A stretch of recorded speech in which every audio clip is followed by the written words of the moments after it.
seja o seu santo nome. Cristo Jesus, presente aqui. Bendito seja seu santo nome. Filho de Deus, raiz de Davi. Bendito seja o seu santo nome. Cristo Jesus, presente aqui.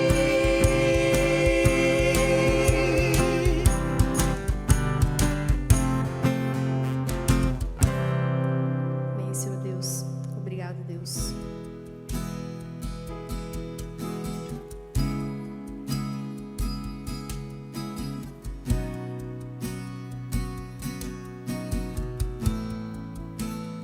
Todos necessitam de um amor perfeito, perdão e compaixão. Todos necessitam de graça e esperança, de um Deus que salva.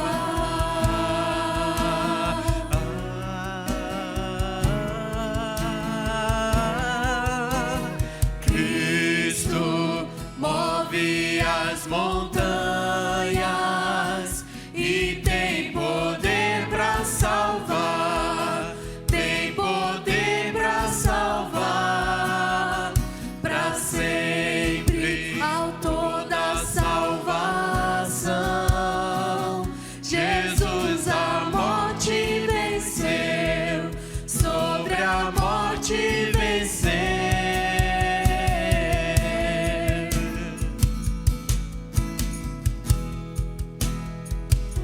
Dizer, me aceitas.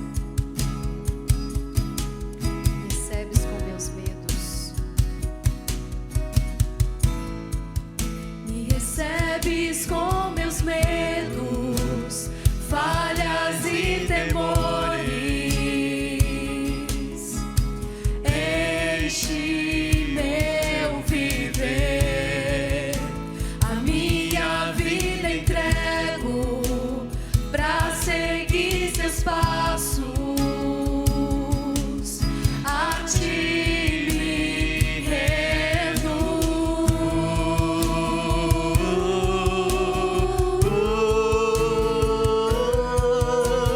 Cristo move as montanhas e tem poder pra salvar, tem poder pra salvar, pra sempre, autor da salvação. Jesus a morte venceu, Dizer, possa sobre o a mundo ver morte brilhar a luz. venceu. Possa o mundo ver brilhar a luz. Cantamos para a glória do Senhor Jesus. Cristo, possa o mundo ver brilhar a luz. Cantamos para a glória do Senhor Jesus. Cristo move as montanhas.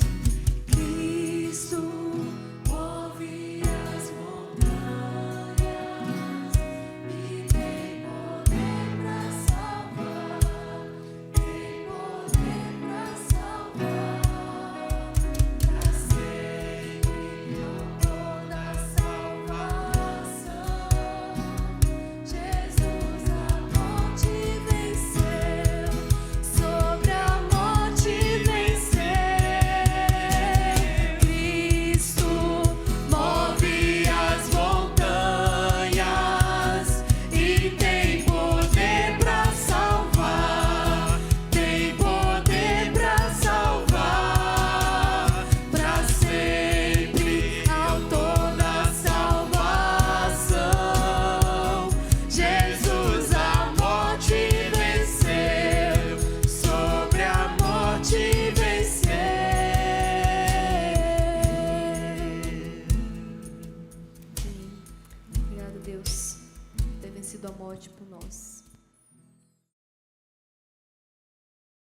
Olá, meus irmãos, tudo bem com vocês?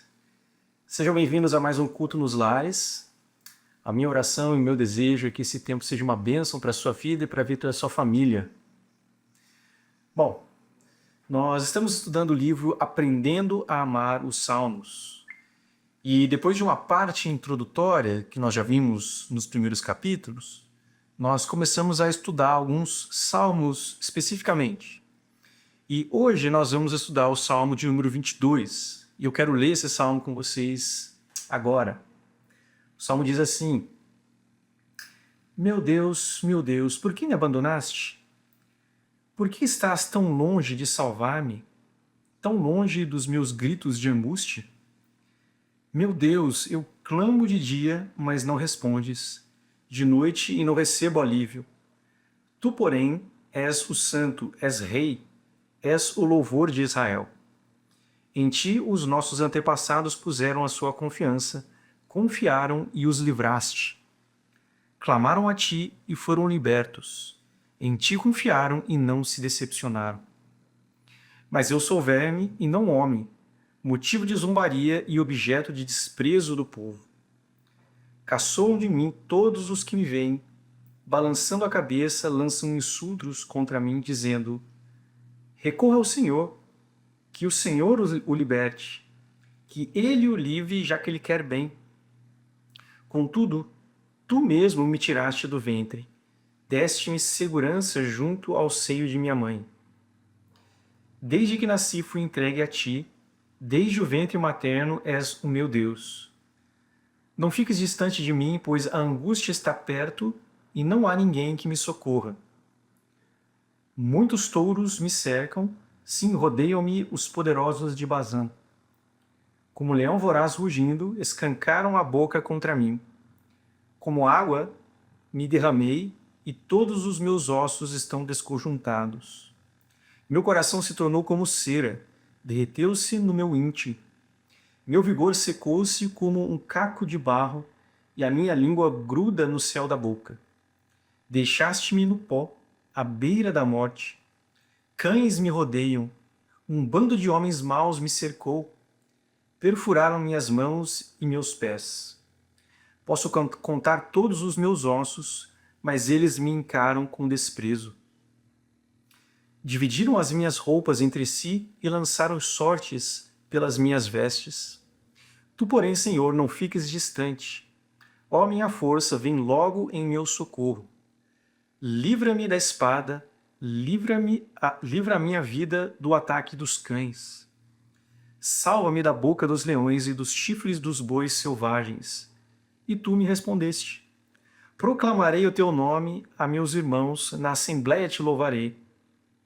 Louvem-no vocês que temem o Senhor, glorifiquem-no todos vocês descendentes de Jacó. Tremam diante dele todos vocês descendentes de Israel. Pois não menosprezou nem repudiou o sofrimento do aflito, não escondeu dele o rosto, mas ouviu o seu grito de socorro. De ti vem o tema do meu louvor, na grande assembleia, na presença dos que te temem, cumprirei os meus votos. Os pobres comerão até ficarem satisfeitos.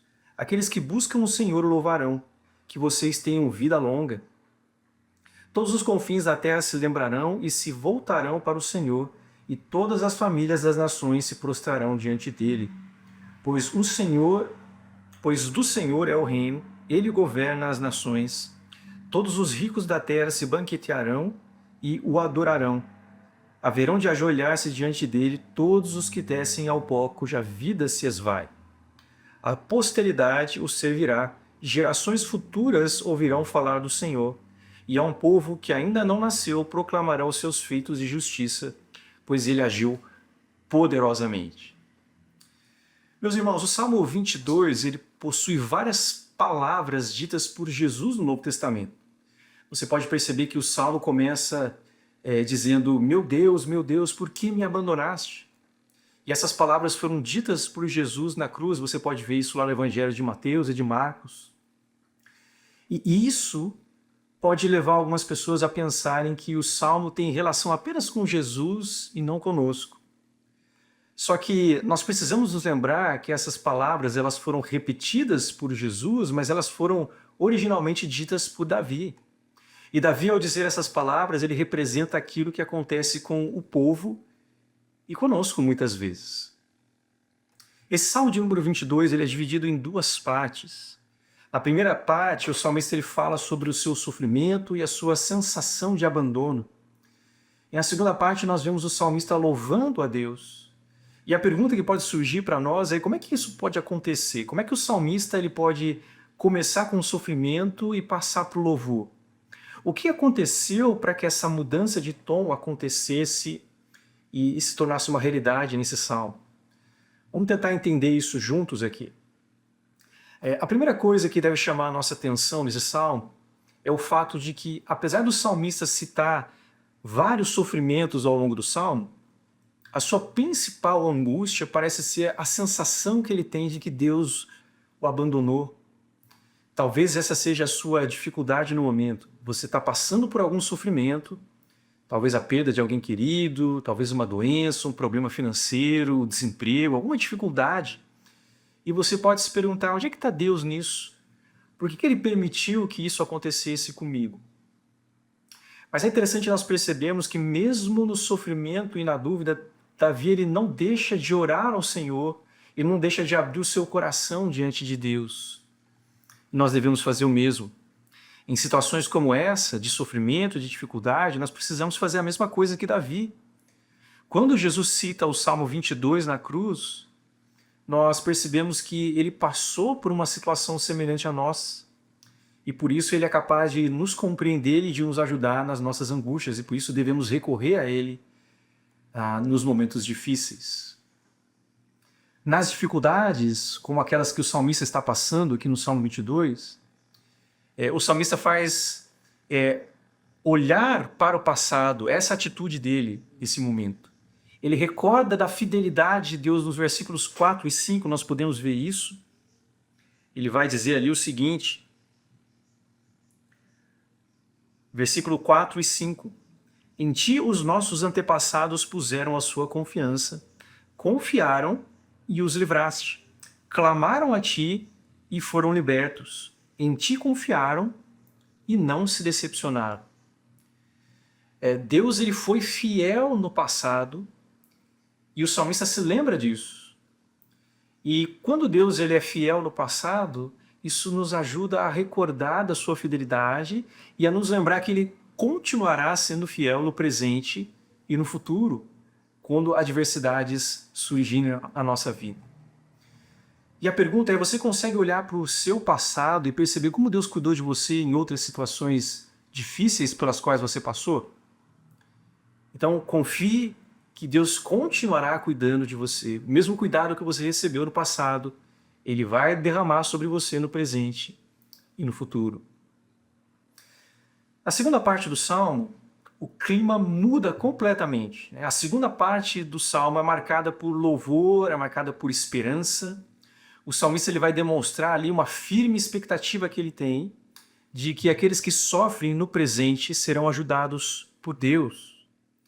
Eles serão abençoados, e essa bênção não é apenas para o salmista, mas é para todos aqueles que confiam em Deus. E além disso, essa bênção não é somente para aquela geração, mas é para um povo que ainda não nasceu. Ele vai dizer isso no versículo 31.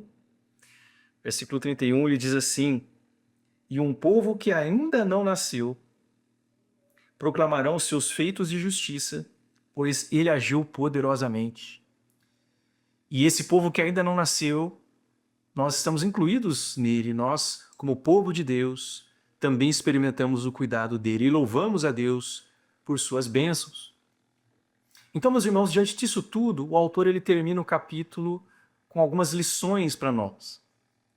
Primeiro, o sofrimento ele vem em primeiro lugar e depois vem a glória, né? Nesse mundo que nós vivemos, nós vamos passar por dificuldades e dores, mas nós temos a garantia de que a bênção e a glória aguardam aqueles que confiam em Deus. Então espere, ainda que as dificuldades estejam presentes, a alegria virá. Segunda lição é que diante das dificuldades nós devemos orar. Não permita que os sofrimentos afastem você de Deus, mas que eles o levem a buscar aquele que é o único que pode ajudar você nas suas dificuldades. Terceira lição: quando as dificuldades surgirem, olhe para trás e lembre-se da fidelidade de Deus. Ele demonstrou sua fidelidade muitas e muitas vezes ao longo da história do seu povo e certamente também na sua história de vida. Lembre-se disso e continue confiando em Deus. E a quarta e última lição é que nós devemos confiar naquele que experimentou muitas dores, aquele que entende as nossas lutas, aquele que é capaz de entender o que você e eu estamos passando e de nos ajudar nas dificuldades. E esse alguém é Jesus.